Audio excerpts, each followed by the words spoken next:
Good afternoon, everyone. I, CMLE Day, on behalf of the Professional Skills Enrichment Committee ICAI, welcome all the participants in today's webcast on the skill behind the dashboard, building analytical excellence with Power BI. I welcome to today's resource person, CA Deepak Tayal, and others present over here. CA Deepak, now I would like to introduce our speaker. So, CA Deepak Tayal is a seasoned chartered accountant with over 12 years of professional experience spanning AI, blockchain, international taxation, and IFRS advisory. A proficient Python programmer, he has developed innovative solutions leveraging AWS architecture and blockchain technology, enabling large corporations to streamline taxation process and address complex reconciliation challenges.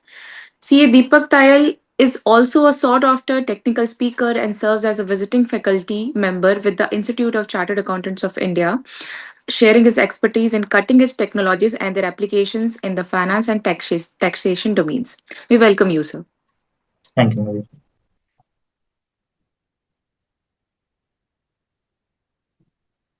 So, is mic over to me? Can I start? Yes, sir. Yeah, Please thank you very much. proceed with Thank the you. session. Thanks, Miliji. Thanks for the wonderful introduction.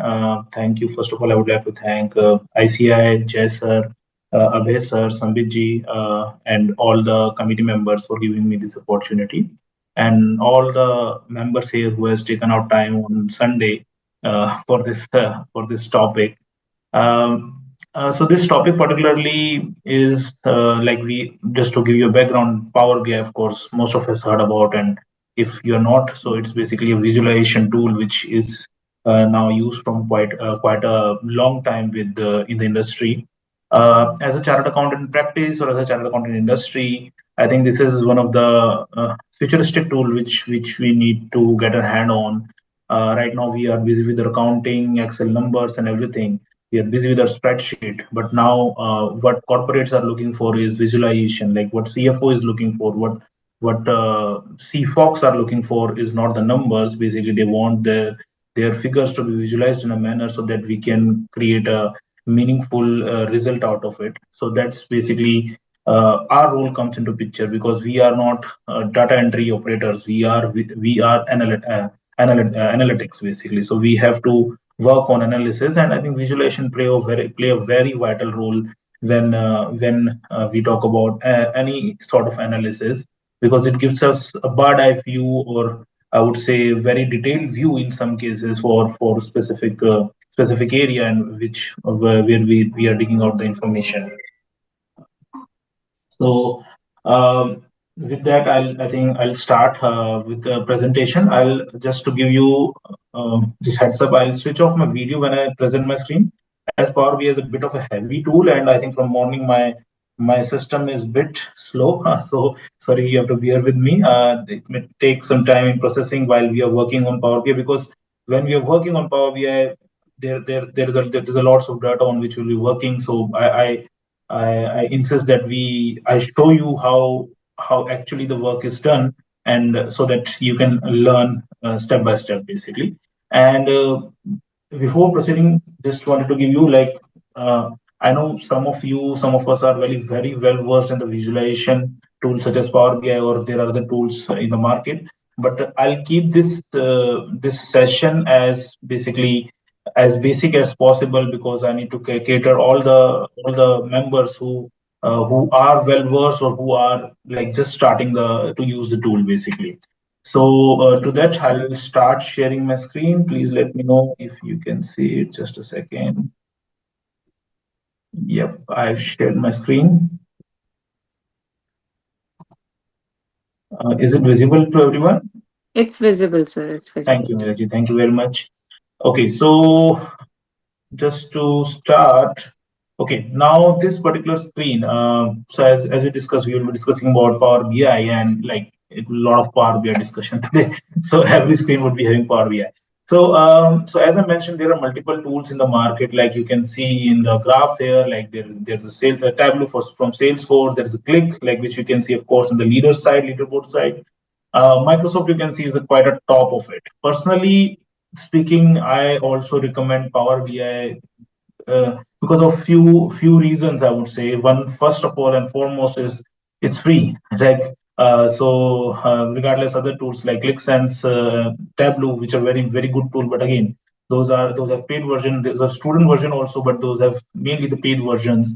So I would say Microsoft, like Power BI, is a free to start with, and I think most of the features are in the free tool. So you just download Power BI desktop, just start with it. You don't have to get a pro account, you don't have to get a Microsoft 365 account. You can just start it from the beginning, and I think you will not feel that okay, you are missing any features. In the session we'll be discussing, there are quite a few AI features also which are embedded in the free version itself. So I think like if you're not like doing it in a very advanced level, so you will not feel like you have to go for a paid version. You Most of the features will get a free version only. Another major reason which I feel is basically because as a professional we are already well versed, like we are already in the basically well versed with the Microsoft tools, Microsoft applications like Microsoft Excel, like Microsoft PowerPoint.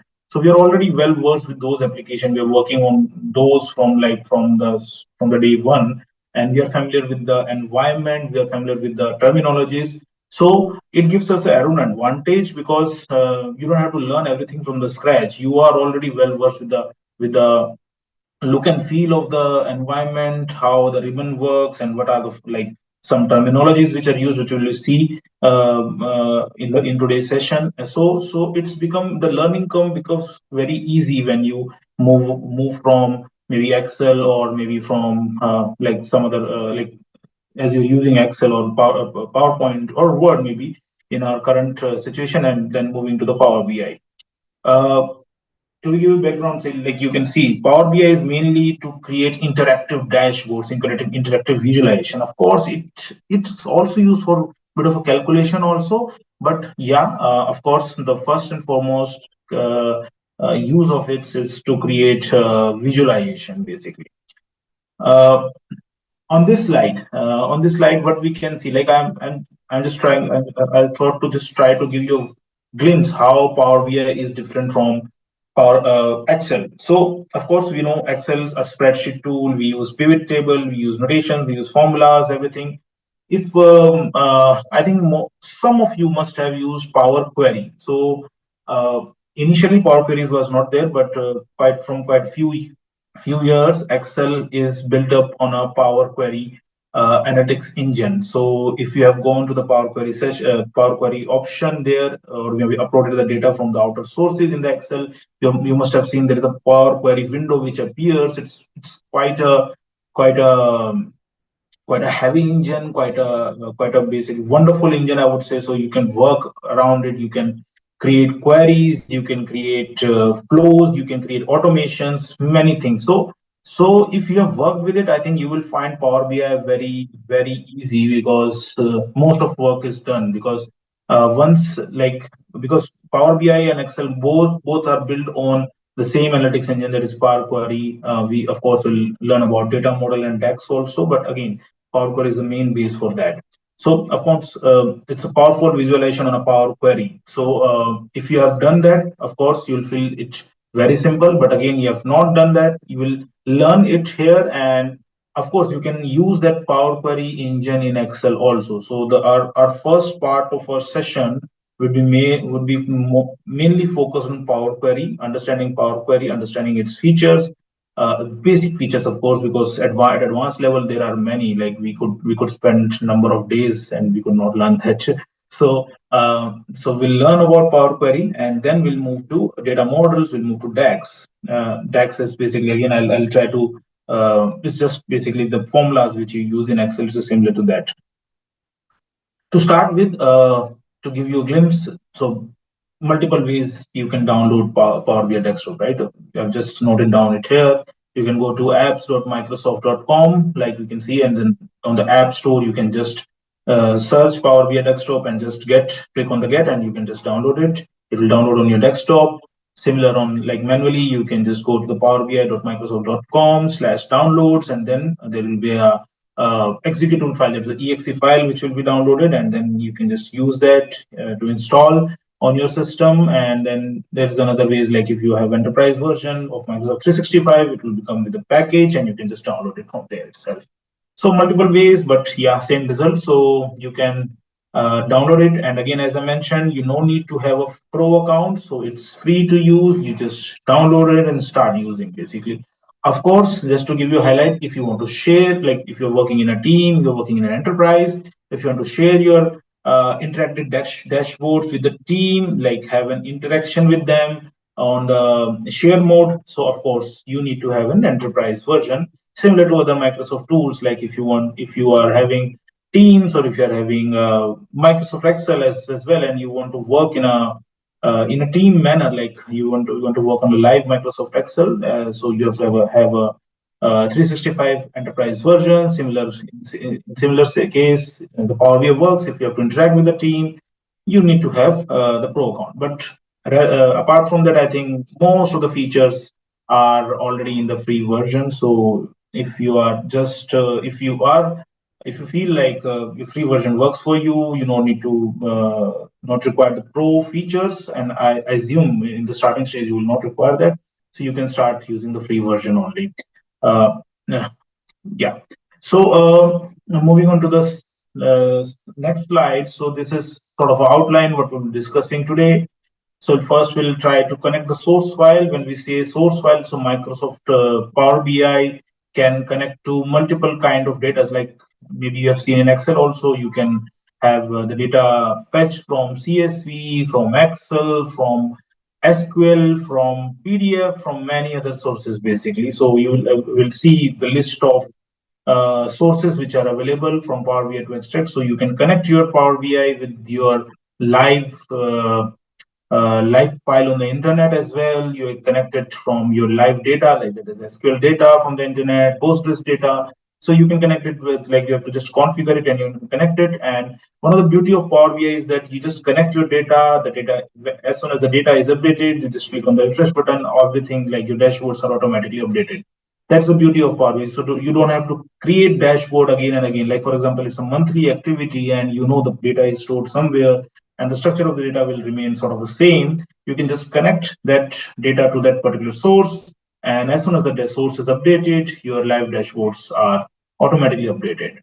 Then we'll move to Power Query, as I said in the initially. So we'll understand about Power Query, because without understanding Power Query, I don't think the beauty of Power BI, like the power of Power BI, would not be justified. Then we'll learn about normalization. Of course, that's the part of Power Query only, how we normalize the data, how we manipulate the data. So that's again the one of the best feature of Power BI. Appending and merging, again, part of Power Query. We learn appending, merging, how to deal with multiple data, how to split the data, how to append the data, right? Because data is everything, right? Like first we need to create bring our data to the meaningful result, and so that we can just then create a dashboard out of it, right? uh, we'll also learn, like for example, if you have multiple sources of data, how can we combine, how can we create a data, like the next step is data modeling. How can we create a data model, like how can we link all the data together and then create a meaningful visualization, meaningful result out of it. Interaction and filter. Oh, one of the best feature of visualization which I see in these visualization tools. So we know visualization we can prepare. Like someone will say, okay, visualization we can prepare from PowerPoint as well. So why Power BI is required? So Power BI is specifically meant for visualization. So the features which you will see, like as I mentioned, the automatically update of information which is not available in PowerPoint. Of course, the dashboards will automatically update, but and again, filters and interaction. I'll show you what it is actually. But interaction means basically you, as soon as you click on one part of one bar of dash particular visual, you can see the entire project gets filtered according to the same. So that's one of the best feature again, because when you are analyzing the data, and like for example a CFOC is sitting and like you want to analyze, okay, this is the dashboard, but you have to create an interaction, like you have to make it interactive. Okay, for example, I have a data for full year, but I have to see, okay, what's what's for 1 month. So I will just click on the 1 month, and the entire project will convert to 1 month. Or maybe I'll click to particular product, the entire project will filter to that product. So that's one of the again best thing, best features. Then we'll learn about DAX and measures. So a bit of a seems a complicated terminology, but nothing. It's just formulation. As you see in Excel, we just create sum of this, VLOOKUP of this, although VLOOKUP is not here. But yeah, of course, sum of this, average of this, like those are those formulation basically are called DAX and measures. In this, there is a bit of difference in DAX and measure. We'll learn that also. With that, let me just okay, yeah, this is again before moving to the actual Power BI tool. Let's see what how we'll do. Like our first step will be like loading the data, then we'll go to the model view, then we'll go to the data view, and then of course the report view. So report view will come at last. Of course, you have to wait for it. But again, before going to the report view, the visualization view, I think the pre-work is required. And if you learn that pre-work, I think you have won the race, because that's report view is, I think, one of the simplest one. I think if you learn everything else, so the result seems very so, as we call it, like garbage in, garbage out. If we don't learn the input step correctly, then of course we'll not have the good output. But if we have input step corrected correctly, like if we input it correctly, and then of course the report will be much better. So with that, let me just switch back to my Power BI tool. So as I've already mentioned, you can just, I'll not show the downloading how I mentioned here. So how to download? I think you can download it because we'll not waste time in downloading it. It takes some time. It's a bit of a heavy tool. So uh, I'll also give you a glimpse of what we are going to build today. So this is sort of a very simple dashboard. It's not complicated in any way. It's very simple dashboards which we'll try to create today. Let me just show you the screen. Okay, sorry. I have multiple Zoom window widgets roaming around here right now on my screen. So we'll create sort of a very simple dashboard where, as I mentioned, about the interaction. Like, see the interaction, you can see we click on the months, we'll see all the numbers, the numbers, the figures, the dashboards, and everything changes according to the same. We have some revenue count. So, for example, for the month of August, I want to see the sale of Pro laptops, MacBook Pro laptops. I can just click on I've clicked on the August, I've clicked on the Pro MacBook laptops, and you can see all the other other visualization is basically filtered accordingly. I just click on it again, and it again goes back. Similar, for example, I go to the page two. Like, for example, we have a sort of a visualization which depicts the geographical the bubbles represent the sum of revenue. Like, so for example, we click on January, it basically filters out all those figures, seems quite same. So the data is not going so much in detail. So, but if we filter on like any month, so we can see, and it also shows you the tooltip. If you hover around, you can see New York City has some revenue around 6.46 million. Sorry, 6.6 lakh 46 thousands, and like similar, like for example, the San Francisco shows this, filter this, and if we remove the filter, it will show the full year figures.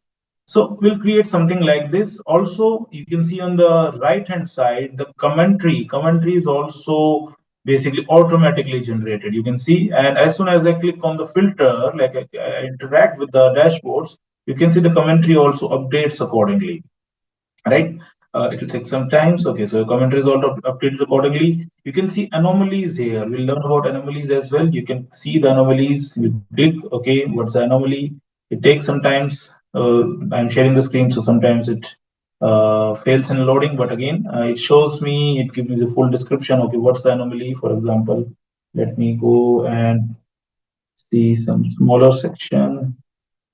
Yeah, so see, it has given me anomaly, it has analyzed the same, it has it says, okay, what's the anomaly, like why it is not matching with the trend. So it has given me that, and you can just move it to the report as well. I think there is an option to remove, add to report, you can just add it to the report. It will, and just like put it somewhere. Like if you want to show some anomalies specifically to your client, to your senior management, so you can just use it in that manner. So again, automatically, you have not, I've not done so much of coding or anything into that. It's just features, built-in features of Power BI.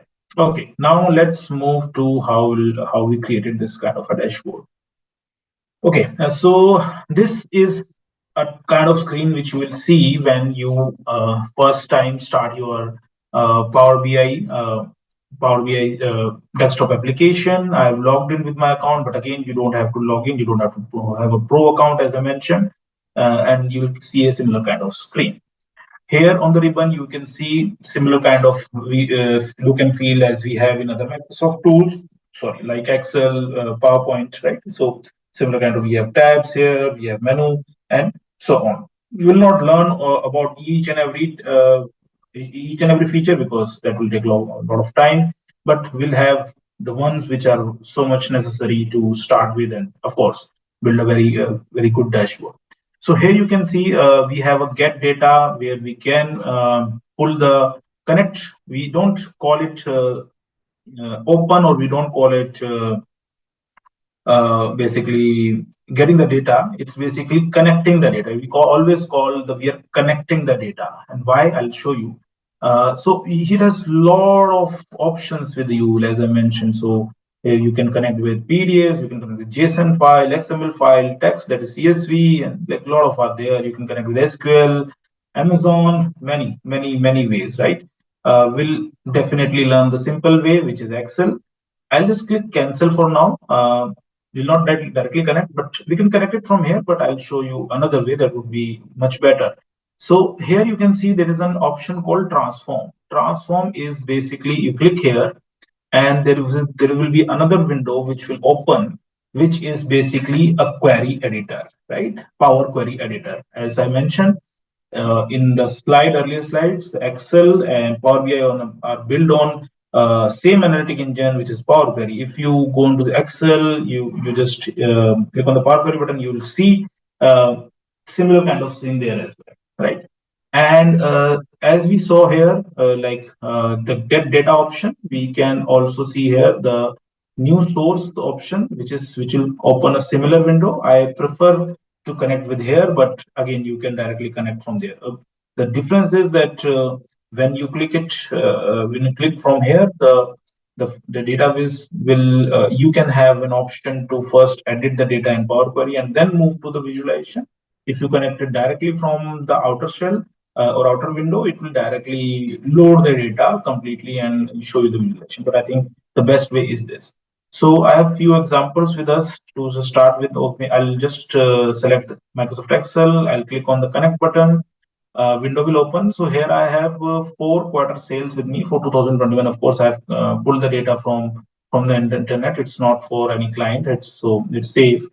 So I'll just select the file for Q1, and then I'll load the data. It will take some time. Okay. Now you can see as soon as I load it, so it is showing me the number of sheets. So as I mentioned, you have to connect the data. It's not that you are pulling the data here, you are connecting the data.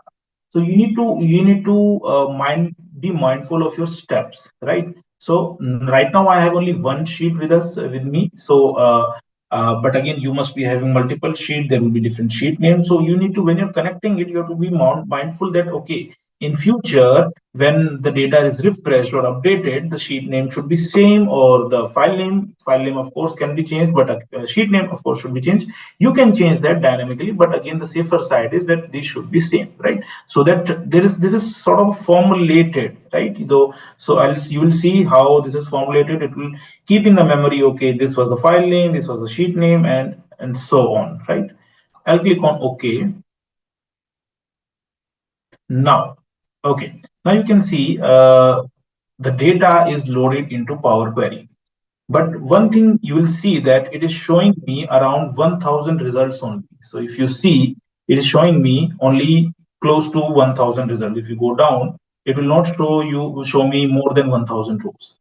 So how does the Power Query works? It is just showing me the samples. It is not actually, it has not loaded the full data into the into my into my Power Query. So what basically we are trying to do here is we are basically will be creating sort of a flow, a structure where we are saying, okay, we'll be having this type of data as a raw data, and then we'll perform these steps to it, and then we'll convert the data into some meaningful data, right?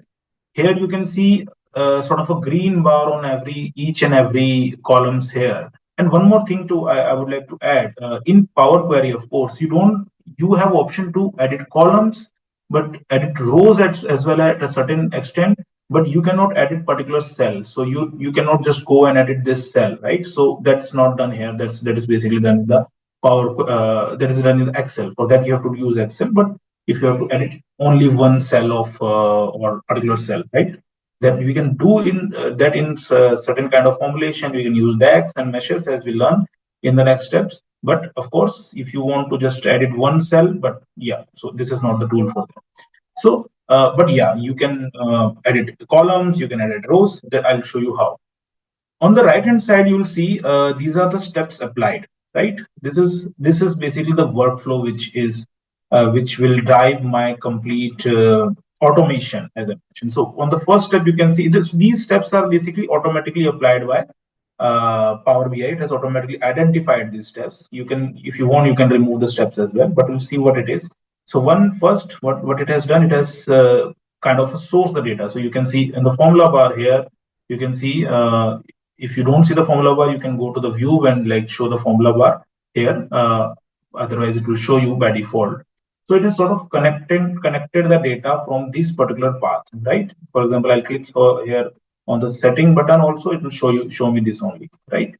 And then on the next step, it has navigated to sheet one. As I mentioned, we have mentioned we should the sheet name should be sheet one, right? Here you can see it has just taken the raw data. Next step, it has promoted the header. So what Power BI has done, okay, it has identified, okay, the first row seems to be the header rows. Like it has automatically identified the header rows for you. So it has promoted the first row as a header row. You can see here. So what you see here in the formula tab, so it has promoted the first row as header row. Then it has in the last step in this, it has changed the type. If you see, all here are by default as text, like 123 ABC 123, the text field. So what Power BI has done, okay, it has seen, okay, these seems to be numbers, so these can be numbers. These seems to be dates, so these can be identified as dates. So it has particularly changed the type of your all the data fields, basically all the columns. So you can also remove it, but again, I think for now, this is not an issue with us. So it has rightly identified the types of the column. Here you can see there is a green bar on each and every column.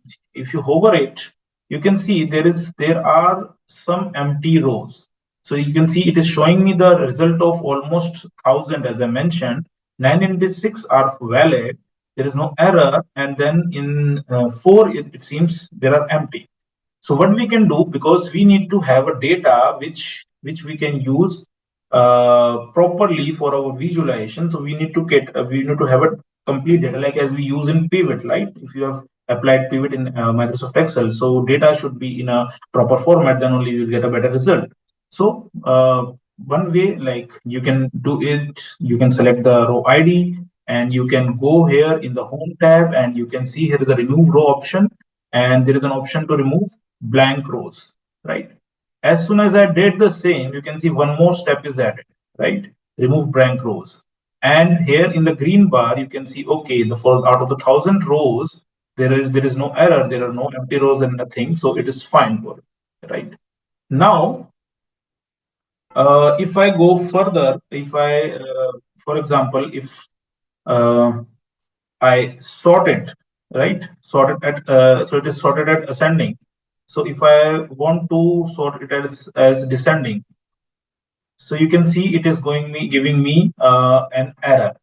Why it is giving me an error? So let me just see. Okay, what's the data? Why it is giving me an error? So let me go to the first step. Source is fine, navigation is fine. It has given the data. Promotion header is fine, but in this, it has changed the type. right? Before changing the type, let me just try to sort it as descending. It is asking me, okay, whether you have to insert the step, so it will actually impact the subsequent step as well. I'll say okay because there is an error in that. I have to understand what the Power BI has automatically done. I'll just sort it as descending. Okay, you can see what's the issue in the data. So earlier, you can see there were only 1,000 rows which were basically pulled by Power BI, and those were showing okay, all are fine. There is no blank row, all are numbers. It has identified as numbers, like in the change type, right? So it was giving me the good result. But now when I see, wow, after sorting, okay, I have data. My data contains this order ID as a repetitive headers basically in this. So what I can do here, I can insert one more extra step here, and I can maybe just go down and I can just filter it out like this, right? So as soon as I do okay, you can see one more step is inserted here, and it says that I filtered the row with the order ID. So I filtered it, which is such that it should not contain the row, should not contain order ID. And then if you go here, when you have sorted it as a descending, now see the result is fine. I can sort it as ascending, I can sort it as descending. So now data seems to be a bit fine. I've removed the blank rows, I've removed the rows which are not numbers, like order IDs which are number, and I think all the columns are giving me fine result. There is no empty, there is no error, nothing is there basically. So seems my data is fine, right? So first step is done. Let me just rename this as Q1. Maybe you can rename it from here, just press enter, or maybe you can rename it from here as well, right? You can press the rename. So now I need to add, this is my Q1, right? Now I need to add Q2 also. The one way is that I'll repeat the same step. I'll go again to the new source. I'll go and again select the Q2 and then again import, repeat all the steps, and then I'll do it. But again, I know my Q1, Q2, Q3, and Q4 are basically of the same data structure. That's where this beauty of steps, applied steps come here, right? So I can just copy paste the steps. I don't have to reapply and redo everything, right? What I'll do, I'll just click here. I'll press duplicate, and then I know it's Q2, of course. Let me show one first Q2. I'll name it as Q2. Now, is it Q2? No. One thing what I have to do here is I'll just go to the source. I'll just press the setting button. Instead of Q1 here, I'll pick Q2 file. I'll press OK, and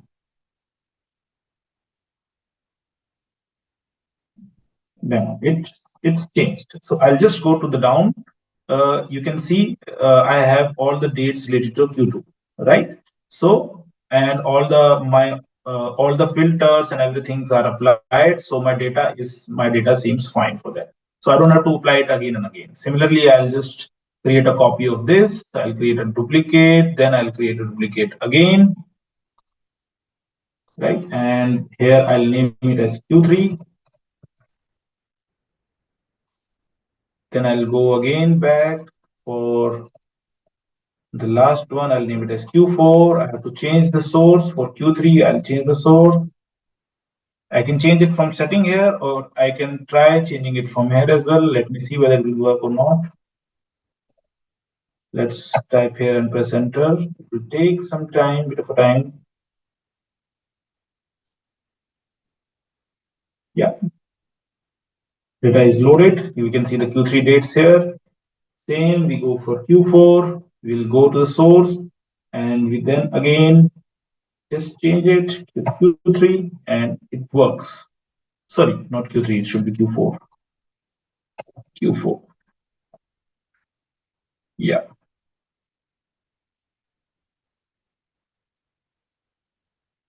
Great. Now we have all the quarter data with us, right? Now, one thing is that we can use as it is in our visualization, but that should not work. That should not look good, because when we are working visualization, we should have a consolidated data with us, right? So let me just what I'll do.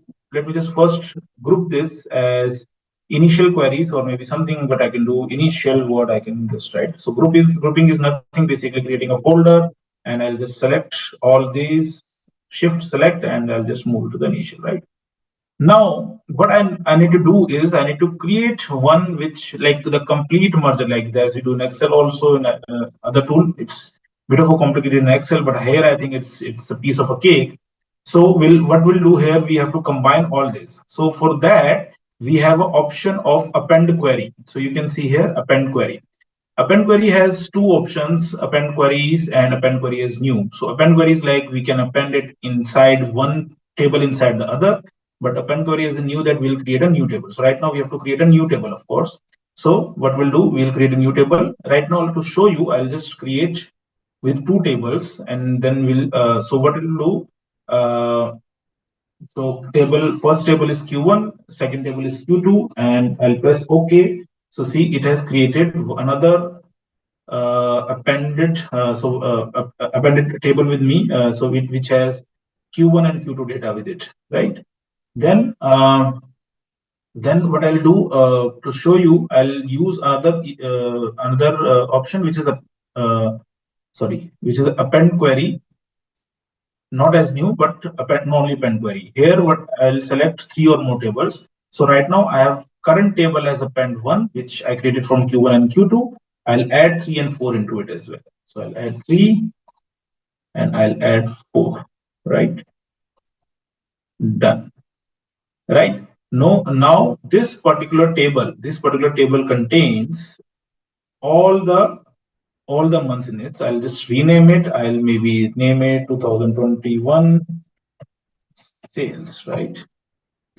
So if you want to see whether it has the complete data, we'll do it as descending, and we should see the December month here. Yeah, we can see it, or maybe do it as ascending. You can see the January month, which we see already.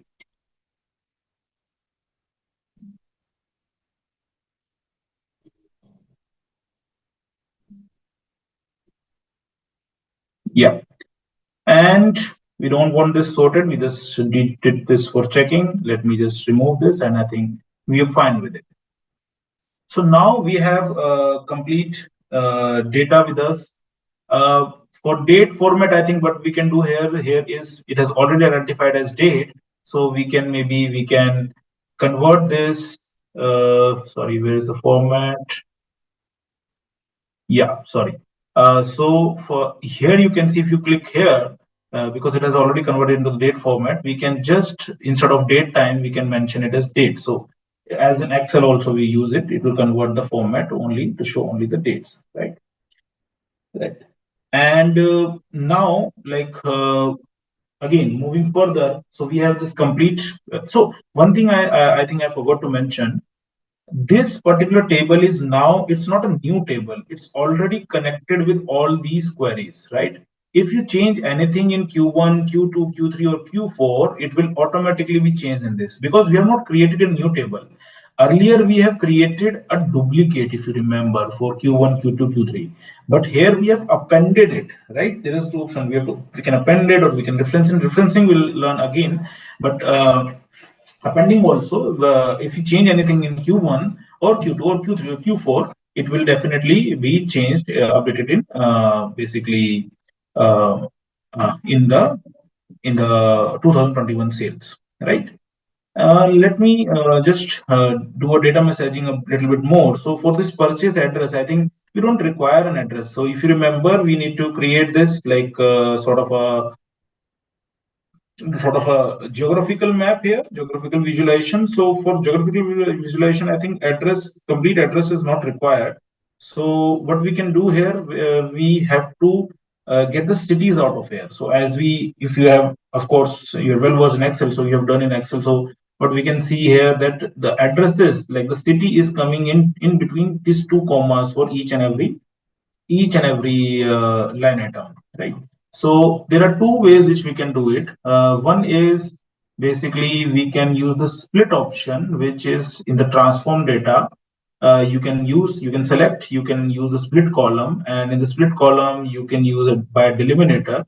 And when you click on the delimiter, you can see each occurrence of a comma. It has already selected the comma. You can correct the custom also. And then you can press OK. You will see it will create three rows where we have the splitted column address 1, address 2, and address 3, where address 2 is our city, address 1 and address 3 are basically belongs to the whatever is before the comma and after the comma. There is also another way, if I remember it correctly. Okay, so let's just remove the this change split column option, change type also, and the split column because it has already changed it. So split column option, I'll just remove it.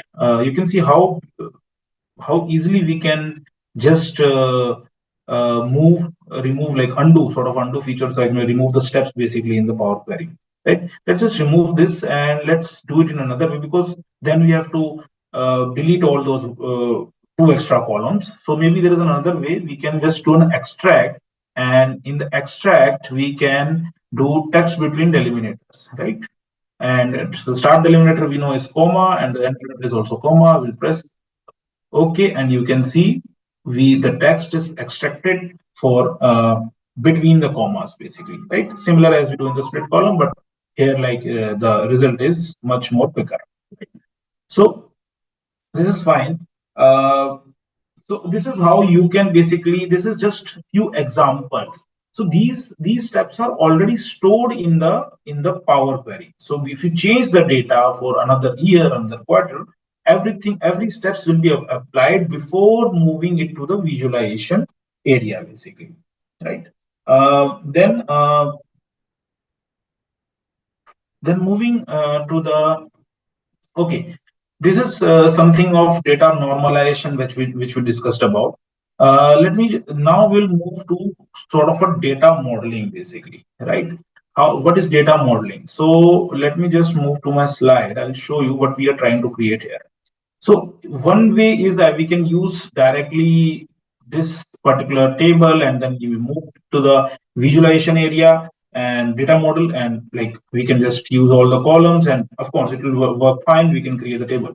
But just to uh, show you, just to try to make you learn what is data modeling, I will do a sort of a splitting of this table. We'll not use this table, we can use it, but we'll use another tables to understand it much better, right? So here, what we'll try to do here, instead of this table, we'll try creating three different tables, right? One table will have, of course, the order details, where we'll have order ID, product ID, product price, quantity ordered, which is from, of course, this table only.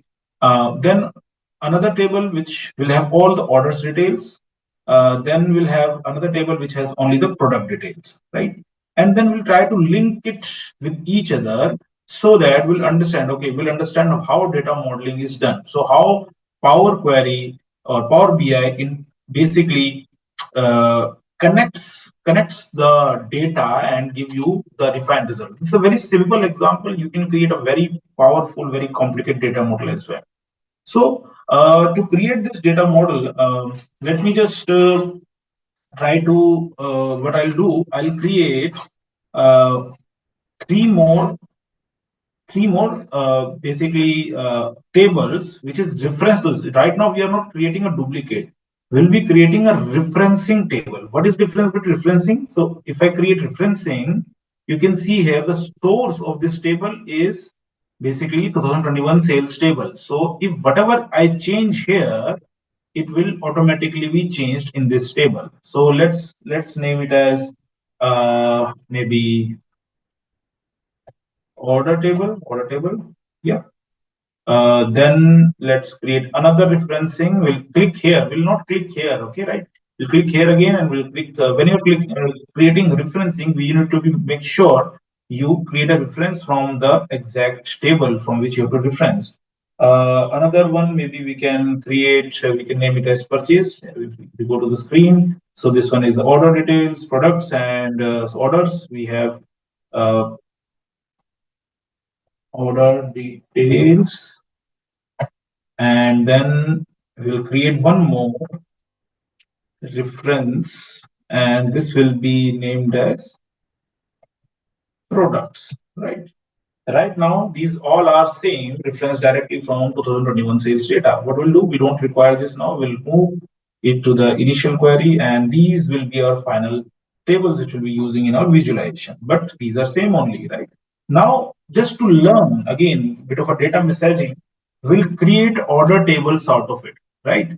Now, order tables, what should ideally the order table should have? The order table should have order ID, order date, and purchase city.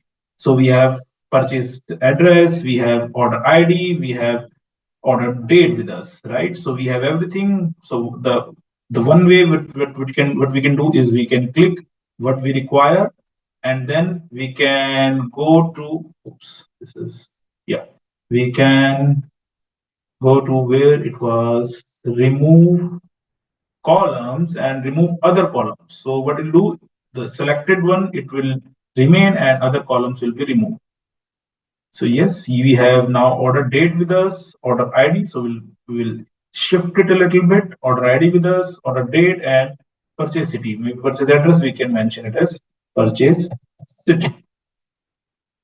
You see here all the steps we have applied, like remove the columns, reorder the columns, rename the columns, everything is noted. This is sort of an audit trail basically, which Power Query is keeping on. It will apply each and everything on the data which we give to the Power Query, right? Then moving to the order details. So order details. So we are good with the order table, and for the order IDs. Let me just see what we have any, because yes, order ID can be duplicate, because if we see order ID for like one order can contain multiple products, so there can be duplicate order IDs here. So what we'll do, we will remove duplicate. So there is an option here to remove. We'll select order ID and we'll option select the option to remove duplicates. Here it will apply and it will remove the duplicates. Here you can see the duplicates are removed, right? Then we will go to the order detail page, right? Order detail, what does it has? It has order ID, which we have, then product ID. Product ID will come to next step. Okay, let's create first product table, right? So product table does have only product ID and products. Like, so we have product, we don't have product ID. Okay, let's remove all of them. So we don't require this. Sorry, we don't require this. I'll press Control. I'll select all, and I'll press delete also. It will go, right. Maybe instead of removing, we can just press delete also. So it has only one column. We don't have product ID with us, right? How do we get that? But let's first see this.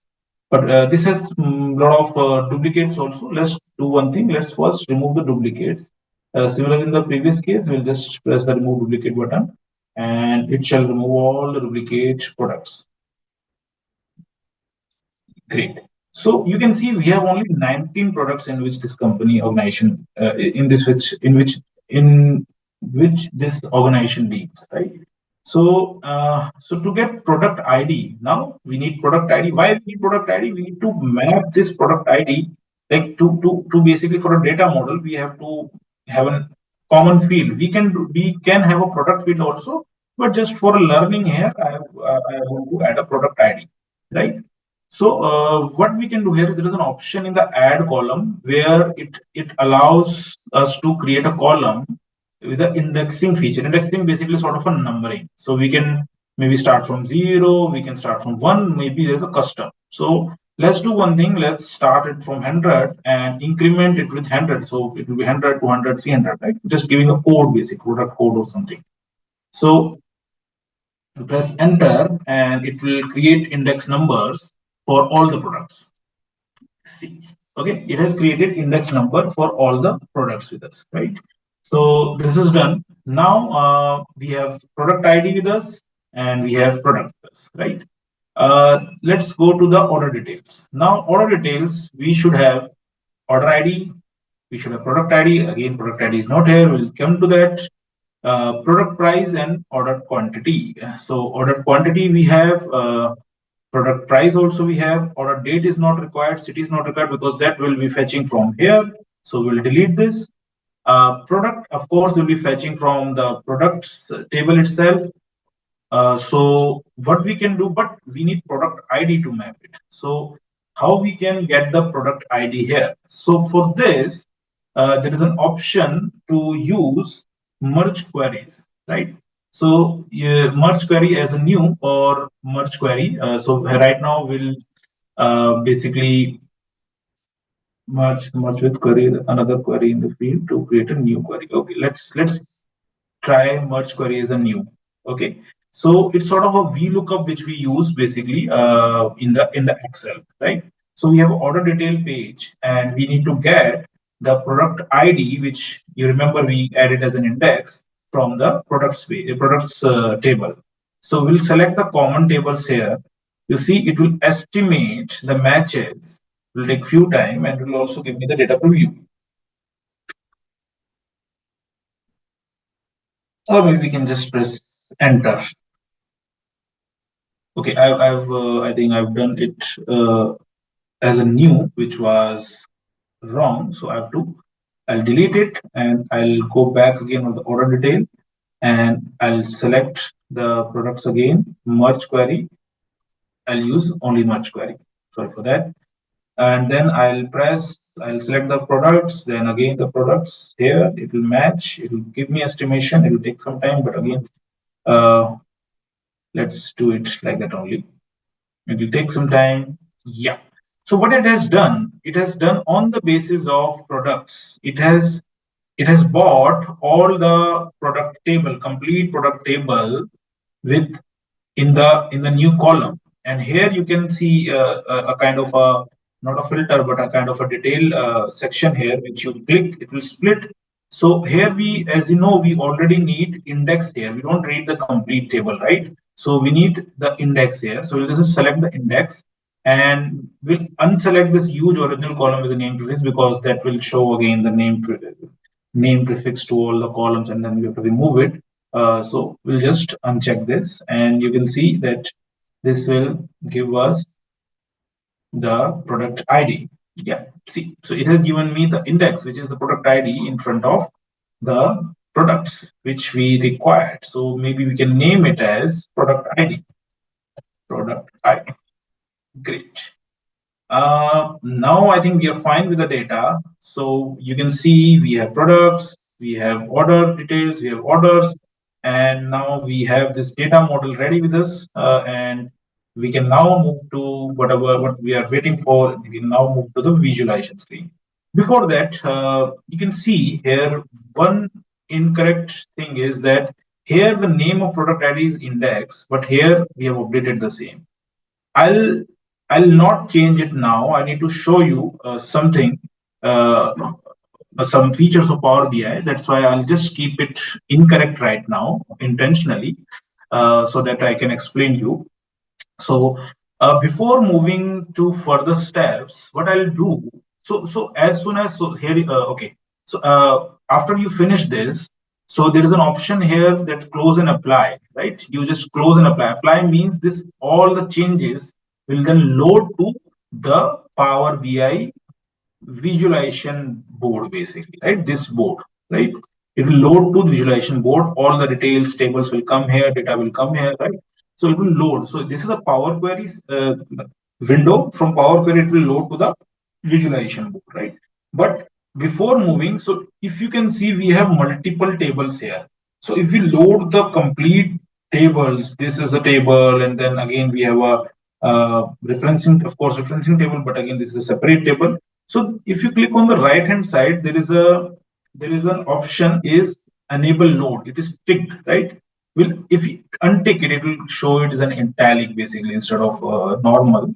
So what it says that we can skip this. So these, as you can see right now, we require only these for our visualization, because right, uh, this all like 5 tables are only for our understanding, or maybe when you're in the live project, maybe for data massaging or maybe referencing or anything, right? So right now it's for only for understanding, for learning. So we created this, but in what we can do, we can just uh, right click on each and enable. We can remove enable load. Then what it will basically smoother the loading process, right? Because the file size, and of course we have not saved the project right now, but if you save the project as well, the file size will be much smaller instead of the large file size, right? You click on the close and apply button, right? Now you see it has starting evaluating. Now one thing you'll see, we had we had said okay, Q1, Q2, Q3 don't load, but there was another option to don't, not to sync it. So right now we want to refresh it. We have to calculate it, but we don't want to load it basically, right? So it will calculate in any way. It will calculate if there is any change in the in the input data. Of course, we want that to be checked, but we don't want to load that particular table in the screen because that will become very hefty. We don't want multiple tables to be showing here which are not required actually. So that's the difference between load, and there is another option of syncing also. So yeah. So let's wait for a few minutes to for it to load.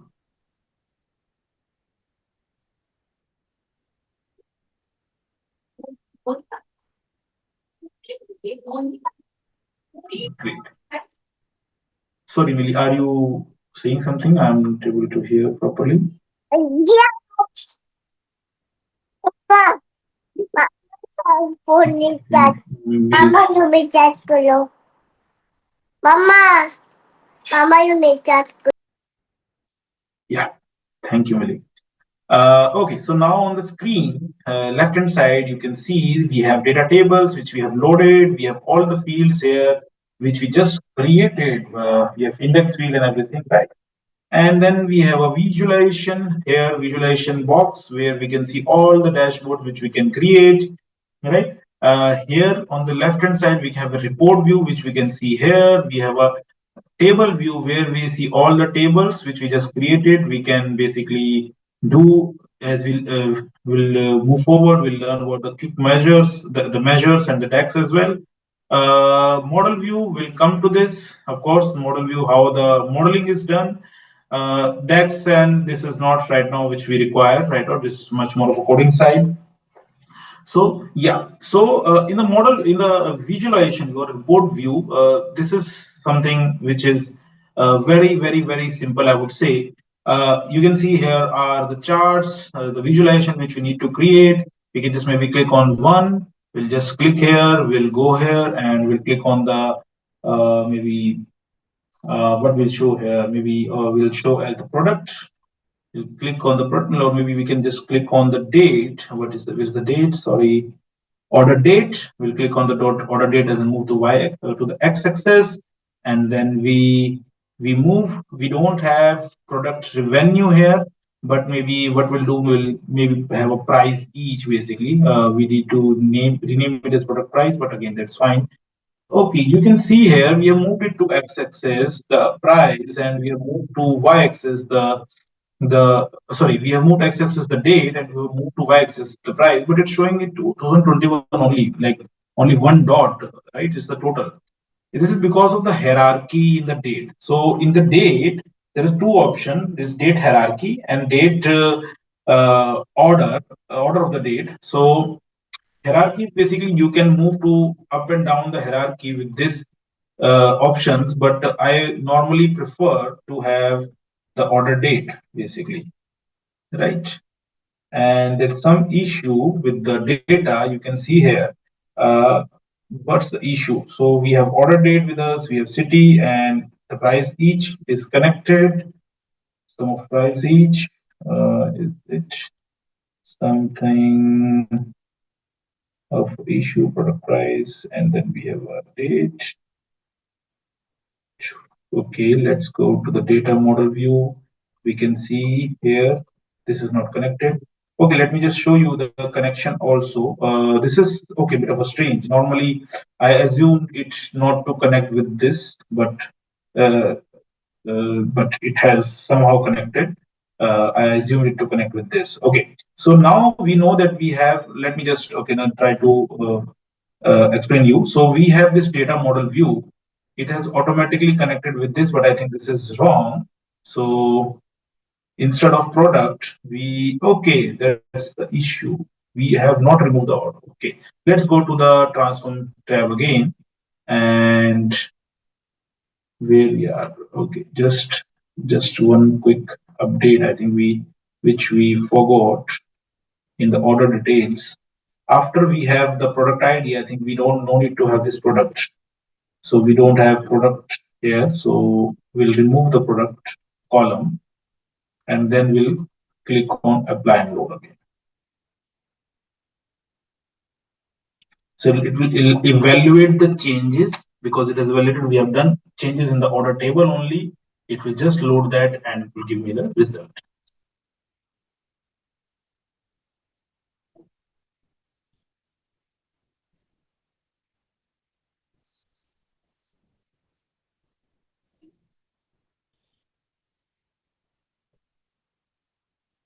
Great.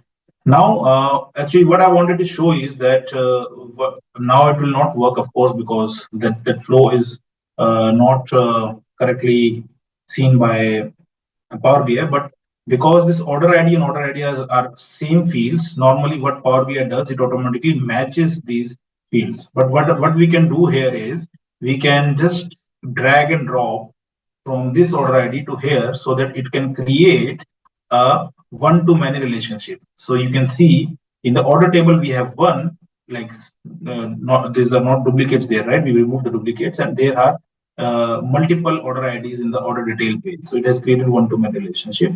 Similar, as you remember, I intentionally kept it as index instead of renaming it as product ID. Normally, as I mentioned, what Power BI does is automatically matches both of the field with the same name, but it has not done right now because we have done some changes. So what we'll do again, we'll just drag and drop it to the product ID so that it can link both of them, right? It will link as a one-to-many relationship, right? You can see one product ID here, and then it has multiple product ID here. Now, if you go there, you can see the visualization is updated. Earlier, what it was not connecting the tables, that's why it's not giving the right result. Now the visualization is updated. So we have order date here, right? And then we have sum of price each, and then this is showing the. Before moving further, let me just also give you the glimpse of DAX, because right now you can see we have purchase each here, which is purchase price for each order, which is not the right way of showing the data here. We should have actually the revenue here, right? So if you go to the data table, right, and we go to the order table, you can see here that we have purchase price, which is purchase each share return, and we have order quantity, but we don't have revenue. What we can do here is we can create another column which will have a calculated field, right? As we do in Excel also. That is basically that's only the DAX basically, which is data analytics expression. Is the form. There's a full form of DAX, data analytics expression. It's nothing. It's just a formulation basically, as we similar to what we do in Excel. Nothing, not a rocket science basically. So we'll just click on the new column tab here. You can see the column is inserted. We'll name it as revenue, right? Because that's we want. Here, now, as we do in Excel, we'll just put a simple formula. What's the formula for that? We have to multiply quantity with price each. So what we'll do, we'll put open bracket. Just as soon as you put an open bracket, it will show me all the fields in the table. So the field which we want is ordered quantity. Then we'll put a multiplication sign, simple as we do in Excel. Again, open the bracket, then what we need price each, and then just press enter. You can see we have this revenue, calculated revenue, which is showing me in the as a complete row, right? You can see all the revenues are calculated. We'll go back here. Instead of having the price each, we'll remove it, or we'll put the press the cross button here, and you can see we have this calculated new field here in the order, and we'll put it in the y-axis. Now this gives me the some correct results. And you can see as we hover here, it is showing me the correct showing me the tooltips also. And one more thing, if we see here tooltip, in the tooltip you can see it is showing me the decimal. I think it doesn't look good to have decimals here. So how do we change that? So one way is that we can go into the formatting here. There's a formatting for every visualization. We can try doing it here, but the simple way is we'll just go to the table view. We have this revenue column with us. We'll just select it. One way is you can see here in the structure, there is a decimal number. We'll just press the, we'll just do the whole number here. But see, when we change it to the whole number, you can see there is an error which is showing, or error or warning which is showing that with this type of change, your data will be stored differently. This may cause a loss of data precision. Yes, of course. Why? Because here, what it will do, it will change the data itself. So, for example, sum of all this, like if I round it, the sum will also change. So, I think this is not the right way of showing it. Instead, what we'll do here is in the formatting, because we need to only change the formatting. We don't need to change the structure. We'll change it to decimal or a currency, whatever we feel fine. So decimal number. And when we change to decimal number, we can see here there are decimal numbers shown. We can just reduce the decimal, and then you can see the whole number. And this will also impact my table here, right? See, now decimals are gone, but now we don't have the commas with us. So we'll go back again, and you can see as you do in Excel, we can just add the commas here, right? So with this, and we can see the commas are also updated, right? So this is sort of a visualization, glimpse of a visualization of a line chart. Uh, okay, and then we move to the let's add one or two more charts here. Let's this is something okay. This is line chart, and then maybe we'll have another uh, cluster. Which one is this? Which one is good one? Let me have.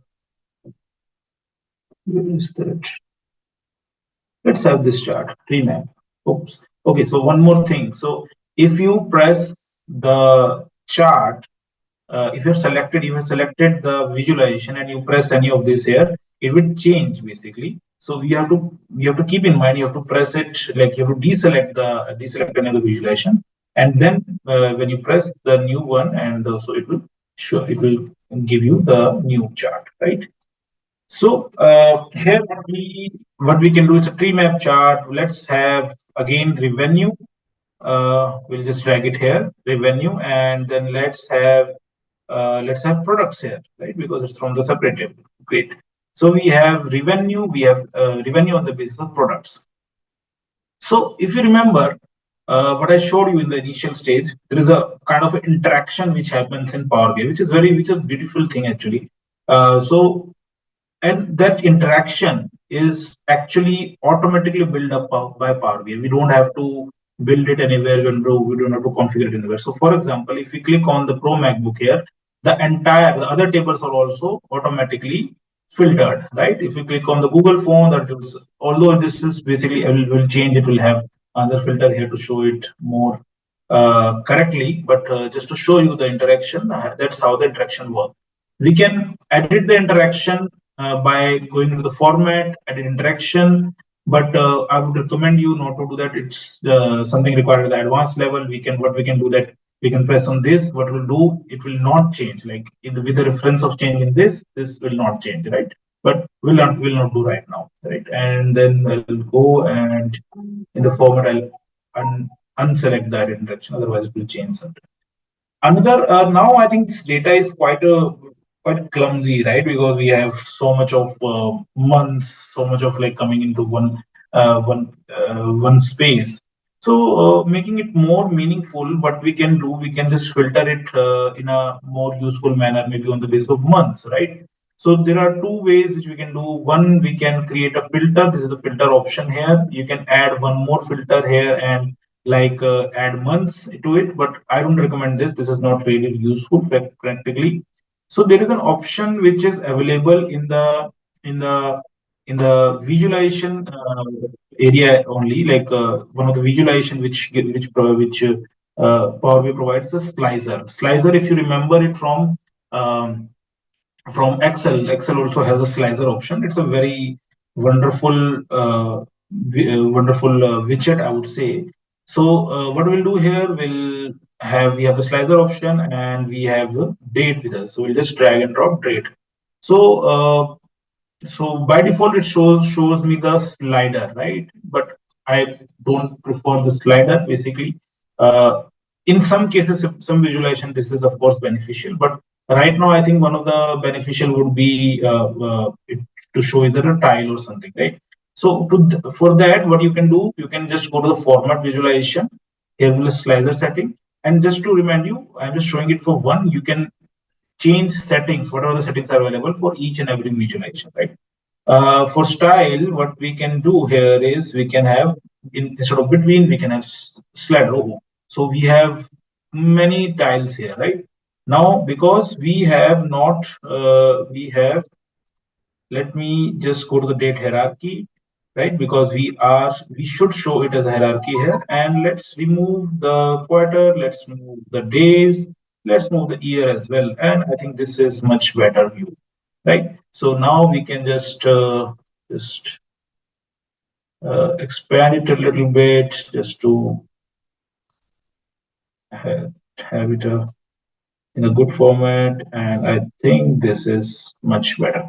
Okay, now as soon as we click on the January, you see the visualization, all the visualization changes. We change the month, and like we can see the interaction basically. So for example, if you want in the month of November, we want to see, okay, for the MacBook only, what are the revenue, what are this, we can also add here the what we call is cards. So if I show you, let me just make it a little bit smaller. And there are,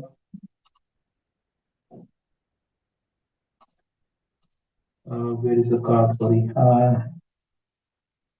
Where is the card? Yeah, this is the card. Oops, I have pressed and selected. Okay, I have to press it without selecting. This is the card which, and what, for example, you want sum of revenue here. So we have just dragged the sum of revenue. Let's put it here like sum of revenue, right?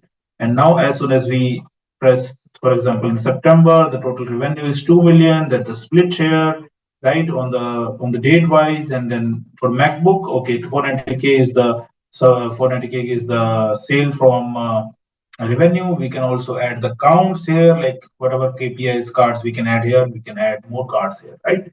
So that way we can do it. And moving further, one more, like few more things. Okay, let's add another page here. So there's a, you can also add the pages.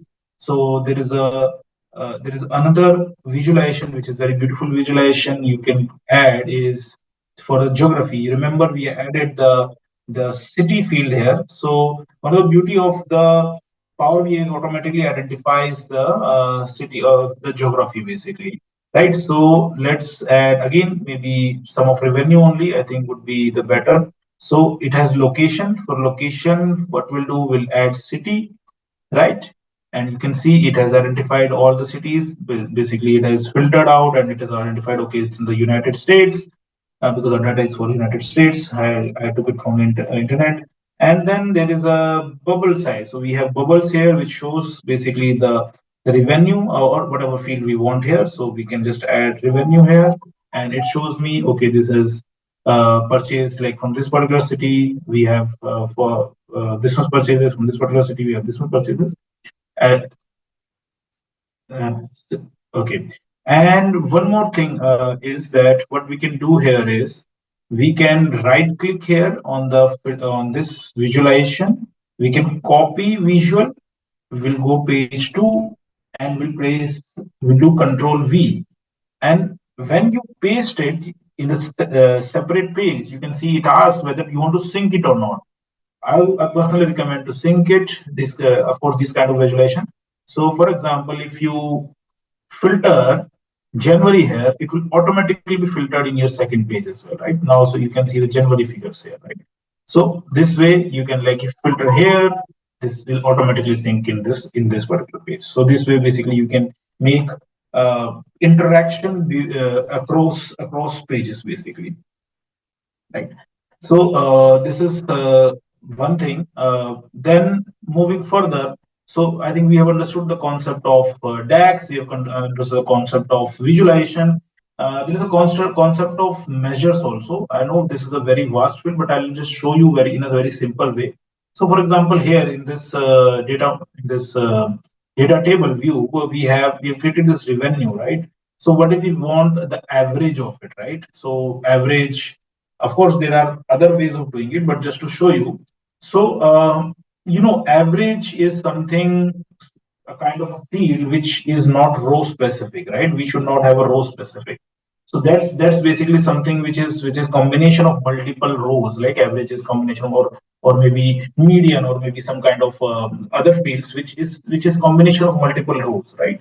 So here, for that, there is an option called a measure, right? Measure is also formulation only, right? But the differences between DAX and measure is DAX is basically on a row specific. For each, it will calculate for each row.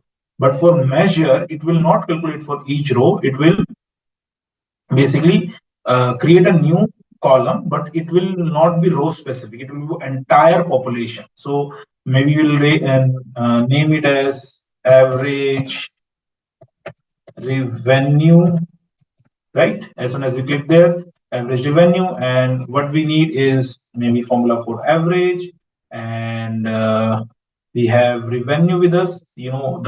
The field which we created out of DAX, that is also available for calculation, as we know in Excel also, and we press enter, right? As soon as we press enter, you see there is no extra column added here. Earlier, when we created DAX, the revenue column was added, but for this, average revenue column is not added. But you can see here the column. We can see the column, and which is showing me it is a with a different icon, which shows it's a measure. So it's a measure. It can be used in the table. So it can be used in the visualization, but of course it will not show in the table because, as I mentioned, it is not row specific. It's a calculation on the population. So just to show you, let me just add one another card here. And what I'll do, I'll add the average revenue which I just created here. So you can see the average revenue is calculated. And as I move my filter, as I make it in as a filter, like for example, for MacBook Pro, I need. So for my MacBook Pro, for the total year, we have 8 million of sales, and the average revenue is 1.7K, right? And then for Google phone, this is this much, like this way the measures are created. It's a very, very simple example of measure, but you can create more complicated measures. There is an option called quick measure also here. I'll not go into the detail, but you can just do calculations, like instead of writing the formulas here. And just one thing, like most of the formulas are similar to Excel only, right? Just to mention. So but you can create a like average per category also. You can make, say for example, we want average. We need base value should be, for example, what we created is revenue, and here what we create, we on the categories, it will maybe, for example, we need average on the basis of order ID, right? On each order ID. So let's do it. So now this will be average, so revenue as per order ID. So the new measure is created here. And this is, I think this will give much more accurate result, because earlier we just created average revenue on the basis of count of those line items, and we know that we have a duplicate order ID as well. So hopefully this shall give the more accurate result, and it will be, as I assume, it will be different figure, right? Yeah, so that's a different figure as I mentioned. So, and I think it's more accurate. So let's just delete this one. So this average revenue as per order ID. And now when we click, for example, we know, so the average revenue for order ID for MacBook is 1.7K, and then for Google it's 601. So like that's way we can do more analysis basically, right? In the month of September, we have MacBook Pro as 1.7K in the month of, and similarly, if you go in November also, it's a bit of a drop. In July, it's a bit of same, and then so we can just basically analyze on the basis of the same, right? Same way we have this, and then we have more further visualizations which we can use uh, in any manner. Like we have gauge here, which is very fantastic. We have pi, which is again a fantastic visualization. Okay, just to give you a glance of bit of AI features in the Power BI, and I think those are something which those are the person who is not using Power BI from for as an advanced level or maybe or regularly, so he can use it. So you can see here there is an option called, if I'm not wrong, Q&A. Yeah. So if you go here, this is a wonderful option, I think. So Q&A, you can just ask Power BI to create a chart for you. So for example, I'll say top five products products. See, it is already giving me the results. Products by revenue. I think I've given it wrong. I think it should be revenue by product. Let's see how whether it will give the right result or not. Oh yeah, it has identified. Yeah. So see, it has given me top five products on the basis of revenue. So what I can do, I can just turn into a standard visualization. It will convert into a visualization, and I can just paste it here. So similarly, you can create another any type of visualization, and you can just paste it here, right? So this is like instead of creating a full visualization by yourself, you can just type it there and it will give you. And there is an option called option for formatting also, if I find it. Yeah, so in the view you can see there's an option for formatting. So instead of this color view, you can maybe use a different uh, theme altogether. Maybe I prefer something bit of a dark, bit of a this one. Maybe let's keep this one. Okay. So yeah, so you can change the theme, you can change the color, and if you want to change color of each, you can just select the visual, and you can just from here you can do all the changes, property tile, state formats, right? Everything. I'll not go into the detail because it's a bit of a look a bit of a lengthy. Okay. Another AI feature which which I'll show you, like for example, in the line chart, there is for some of the chart these have this AI feature. We have this anomalies. So if I click on the line chart, we'll click on this analysis analytics button, and there is an option for forecast. Or forecast, of course, we have for in Excel also. We'll not go for that right now. And we have this error bar also. We can show the error bar, percentile, medians, right? We can show the medians. But this anomaly is very good feature, I think. As soon as and we have to just basically configure it a little bit so it has sensitivity. You'll understand it as slowly as soon as you basically starts using it. So it has sensitivity. Okay, how much sensitivity you want to cater? So if it's more, it's like 80% buffer. You can see the shaded area which comes. Okay, if the anomaly is basically what it goes out of the shaded area basically. So it is calculated. So and explain it by, for example, I can add. Revenue here, explain by revenue, explain by product, explain it by city also, or sorry, add data, explain it by product, explain it by maybe let's do it two only, right? So let's apply it. Okay, so now you can see the anomalies, these dots which are showing as anomalies for the data. For example, for the January, it shows this as an anomaly, and it has analyzed it, right? Some of the revenue products. So the flat screen TV was unusual high, which may have lifted the sum of revenue total, right? So you can see in the January month, the sum of revenue is quite high in the month of like on 11th of January.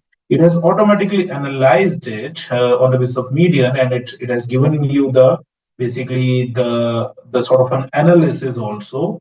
And if you want, you can basically if I'm not wrong, you can move it to the add to report section. Yeah, here's the button, add to report, and you can just keep this as, for example, when you're uh, presenting to the CFOX, you can just have these anomalies and identified, and just you can keep it as a part of the commentaries. Okay, we have identified these anomalies also, maybe on a separate page or something basically.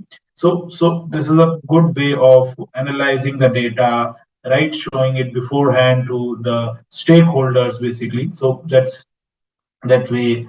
I think it should be much more beneficial. We can just move it here. Let's move it here, or maybe just remove this one. Not required. Okay, and another wonderful feature I think which we can see in the visualization or for the sort of an AI feature again is the narrative. Let me just find. Yeah, narrative. Narrative is also a wonderful feature.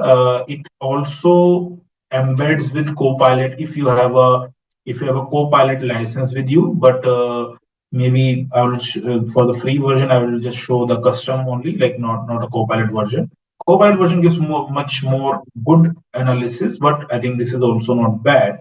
So you can have this commentary view, like for example, what it does, it shows the commentary, a high level commentary to you for the filtered area. So as you see, for example, when I filter, the commentary will also change. When I remove the filter, the commentary will also change accordingly. So this is also one of the wonderful way of using AI in our dashboards. And of course, if you have a Copilot license, it will be much more better. Like right, but it's a paid one. But again, this one is also very high level and very a good way of showing it, right? So we can remove this now. Okay. Uh, or maybe what we do, we'll just keep it as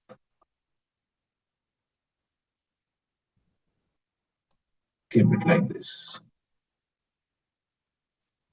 right? Yep. Maybe just do a little bit of formatting. Yep. Yep. Okay. So that's the anomalies AI part, and some many more features are there. I think. I would say for today, I think this you can explore it more, you can understand it more. There are you can go like for example, I can talk about the the the features like for example the formatting, the general features of each and every visualization. But I think that that's something you can explore it by yourself, and I think that would again it's necessary for learning as well, right? You can add legends here, like for example, see legend option is there. You can add legends, but it's not required because it's already color coded. And you can add anything. You change the color. It has option to change the color for each and every item, right? Many things. So it's very user friendly, I would say. Very flexible. You can change each and everything, and believe me, PowerPoint does it, but doesn't does it in that manner. It's just basically it's not the 5% also of Power BI. So it is a full packed visualization tool basically. So with that, I think I have covered I think most of the topics which I intend to cover today, and I gave you back around 30 minutes of your precious time. So, of course, it's Sunday, and again, thanks for joining. Uh, Let me just switch on my video. Okay. If you have any questions, Miliji, if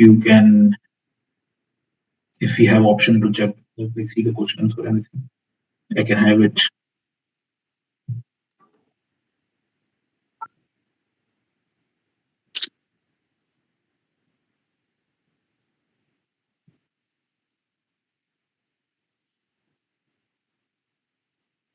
I don't think so. So we have any questions?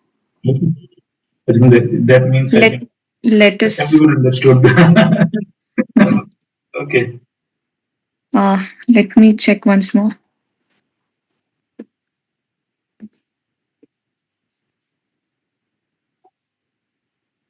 Mm, no, so we don't have any questions. That's good. Okay. Actually, this topic is already so complex that we need to first understand. Then, I totally agree. I think I, I I have actually I wanted this to be a bit of an interactive, but I know there are some logistics issues in that. But in case anybody have questions, what I do with my let me just share my email ID with you guys and my phone number. Let me just share my screen. Just a second. Where is the screen share screen option? Uh, okay, maybe I'll just add one more slide here. So just so this is my email ID,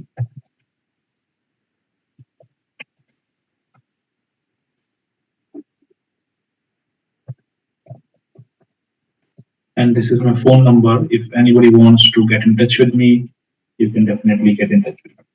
Or there's another official email of mine. It's yeah. Maybe you can. This is official, so you can connect with this one. Okay, my system is not unresponsive. Sorry. So I have got one question, Yeah. two questions actually. Using Power BI, can we use it as budgeting tool for estimations for next 1 year and Yes. forecasting for the next 3 to 5 years? Of course, you can do it. Of course, you can do it. So there is an inbuilt forecasting feature in the Power BI, but I would not recommend you to use that blindly. So what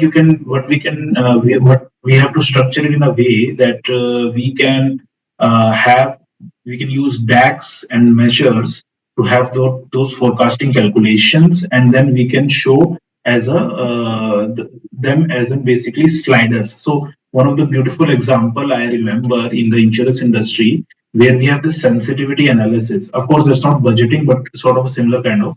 So sensitivity analysis. So what we did there is that we created this slider, and the slider has that. With the help of slider, we can change the sensitivity, and that change in the sensitivity gets the impact on the markets, like for example, equity and every calculations. So that's a very good interaction and very good presentation. I think the stakeholders liked that because with the help of the slider, we can check the minute differences for each and every changes in the market conditions, basically, right? Like for example, if there is a stress on the equity, if there is a stress on the interest, like what is changing. So on a similar manner, you can of course use the budgeting also, forecasting also, and I think you can automate that with the workflow as well. Okay. Yeah. Sir, we have two more questions. First one is, are there any basic tutorial resources on Power BI from a credible source? That's last point is credible source. So credible source I would recommend is Udemy. It's a paid, so I think 500 600 rupees per course. So you can use that. There are very good courses on Udemy. Another YouTube, of course. YouTube is a free source. So right now there are many lectures on Power BI on YouTube as well. So you can use that. So I think those are also very good. Those are free, very good. But I would recommend the paid one because when you pay, you tend to learn, right? So when you use free ones, so sometimes we skip those. So just spend 500 to 600 rupees, and I think there are very good courses on Udemy. You can see that, yeah. The piece is motivation. Yes, it is motivation, like the gym. Yes. Right. The next question is, sir, does the Copilot come as freeware version or paid version with Power No, BI? no, it's a paid version. It's not a freeware version. So Copilot in any of the Microsoft application Mm-hmm. has to be a separate license. If I'm not wrong, it's $20 per month. If I'm not wrong, so that has to be paid. So that's why I didn't show you that. Of course, it has a more useful commentary side, but again, I don't think spending $20 a month on it makes sense for only this particular reason. Most of the features of Power BI you can use without Copilot, and it's just a few features which are embedded, which is beneficial for Copilot. But one thing what I would recommend is instead of getting this automatic commentary, if we can use Power BI as a tool to first analyze for our stakeholders and then give a commentary of our own. You can use those anomalies features. I think I liked it very much. So those anomalies are found automatically. The report is also given. The report I personally use as report as a separate visualization to show, okay, this is an anomaly, but I write my own commentary there, frankly speaking. So as a professional, we can definitely analyze and write, but that gives Power BI gives us a basically a hand on to get those numbers, get those anomalies and get those figures, areas where we have to look upon and provide a better commentary on that. So it gives us a very good mm, interaction so that we can just do it quickly. Otherwise, we have to go into Excel, we have to search, we have to filter out, we have to see pivot, we have to create another report. So in Power BI, we can see it directly. Indirectly, yeah. There are a couple of more features, but again, I think these are the one basics one which are I think which are really required. Okay. Thank you, sir. I don't think so. We have any more questions. So, if you allow, can we conclude? Yeah, I think we can conclude. Thank you very much. Thanks, Meliji. Thanks everyone for participating today. And again, thank you for the committee members for organizing this. Thank you very much. Thank you. Now, to conclude this session, it has been such an honor to be a part of this wonderful webcast on the skill behind the dashboard, building analytical excellence with Power BI, organized by the Professional Skills Enrichment Committee ICI. On behalf of the Professional Skills Enrichment Committee ICI, we would like to extend our heartfelt gratitude to our speaker CA Deepak Tayal for his enlightening session. A wide round of applause and thanks to the organizers, Professional Skills Enrichment Committee ICI, our today's speaker CA Deepak Tayal, and other stakeholders who made this webcast a memorable one. Finally, we would like to thank all of you present here and helping us make this webcast a grand success. Thank you, one and all. Thank you very much. Thank you.